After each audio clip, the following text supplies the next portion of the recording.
அதிகப்படியான பவானி ஆற்று வெள்ள நீரை அணைக்கட்டி மேடான பகுதிக்கு தண்ணியை திருப்பி நொய்யல் ஆற்றுடன் இணைக்க கிபி 1282 காளிங்கராயன் வாய்க்கால் வெட்டப்பட்டு திறக்கப்பட்டது. ஈரோடு மாவட்டத்தில் அமைஞ்சிருக்கிற காளிங்கராயன் வாய்க்கால் தான் உலக அளவுல மிக பழமையான பாசன வாய்க்கால் அப்படிங்கிற பெருமையும் பெற்றிருக்கு. கிபி 1270 பவானி ஆற்றை தடுத்து காளிங்கராயன் அணை கட்டுற பணியும் அதிலிருந்து நீரை மேடான பகுதிகளான ஈரோடு கணபதிபாளையம் பாசூர் கொடிமுடி உள்ளிட்ட பகுதிகளுக்கு கொண்டு சென்று நொய்யல் கூட கலக்கிற வகையில வாய்க்கால் வெட்டும் பணி தொடங்குச்சு. கிட்டத்தட்ட 12 ஆண்டுகள் நடந்த இந்த பணி கிபி 1282 தான் முடிஞ்சது. அதே வருஷத்துல தை மாசம் 5ஆம் தேதி பாசனத்திற்கும் பொதுமக்கள் பயன்பாட்டுக்காகவும் காளிங்கராயன் வாய்க்கால் திறக்கப்பட்டது. கிட்டத்தட்ட 740 ஆண்டுகளா இன்னைக்கும் தொய்வின்றி பாசனம் அழிச்சுக்கிட்டு தான் வருது இந்த காளிங்கராயன் வாய்க்கால். கிட்டத்தட்ட வருஷத்துக்கு 10 மாசம் விவசாயத்துக்கு தண்ணீர் தரக்கூடிய பாசன திட்டமா காளிங்கராயன் வாய்க்கால் தான் இருக்கு. கடந்த 7 நூற்றாண்டுகளாக முப்போகம் விளைகிற மண்ணை ஈரோடு விவசாயிகளுக்கு அளித்துள்ள காளிங்கராயன் வாய்க்காலை வெட்டி அணைய கட்டியவர் காளிங்கராயன். இன்றைய ஈரோடு மாவட்டம் உள்ளிட்ட கொங்கு மண்டல பகுதிகள் 24 கொங்கு நாடுகளா இருந்துச்சு. இந்த 24 கொங்கு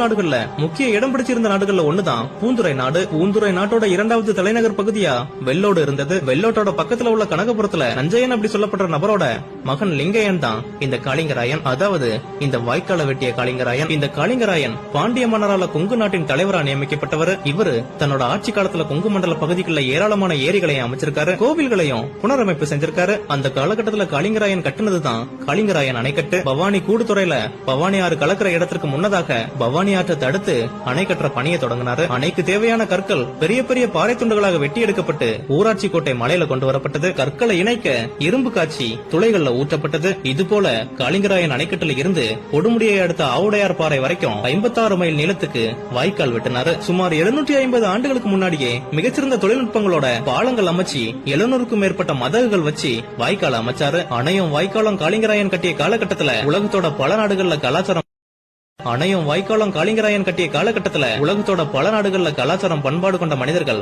வசித்திருக்கவே இல்லை அப்படிங்கிறது குறிப்பிடத்தக்கது. அப்படிப்பட்ட காலத்திலேயே தமிழ்நாட்டுல தன்னோட ஆளுகைக்கு உட்பட்ட பகுதியில இரு நதிகளை இணைக்கிற அற்புதமான திட்டத்தை நிறைவேற்றியவர் தான் காளிங்கராயன். காளிங்கராயன் வாய்க்கால் பல்லாயிரம் ஏக்கர் நிலத்துக்கு பாசனம் அளிக்குது. ஈரோட்டுல உள்ள மக்கள் காளிங்கராயன் பாசன தண்ணீரை தான் பயன்படுத்துறாங்க. ஆனா இந்த வரலாற்று சிறப்புமிக்க வாய்க்கால வெட்டிய காளிங்கராயன் இந்த வாய்க்கால் தண்ணியை பயன்படுத்த மாட்டேன்னு சத்தியம் பண்ணிக்கிட்டு கனகபுரத்துல இருந்து படைபரிவாளங்கள் தன் சந்ததிகளோட பொள்ளாச்சி பக்கத்துல உள்ள தற்போது ஜமீன் ஊத்துக்குளின்னு சொல்லப்படுற ஒரு பகுதிக்கு போயிட்டாரு. தன்னோட சொந்த செலவுல எல்லா பணிகளையும் செஞ்சு ஒரு துளி நீரை கூட பருகாம மொத்தமா மக்களுக்கு அர்ப்பணித்த தியாகத்துக்கு சொந்தக்காரரான காளிங்கராயனை போற்றுற வகையில வாய்க்கால் பாசனத்துல பயன்பெறும் விவசாயிகள் மற்றும் பொதுமக்கள் முளைப்பாரி எடுத்து வந்து பொங்கலிட்டு காளிங்கராயருக்கு அதை படையிலிட்டு நன்றி செலுத்துற விழாவை கொண்டாடிட்டு வராங்க. 7 நூற்றாண்டுகளுக்கு முன்பே இரு நதிகளை இணைக்க கால்வாய் வெட்டி அதுல இருந்து பாசனத்துக்கு நீரை கொண்டு வந்து நதிநீர் இணைப்பை செயல்படுத்தி காட்டிய முதல் முன்னோடியும் காளிங்கராயர் தான். தான் வெட்டிய கால்வாய்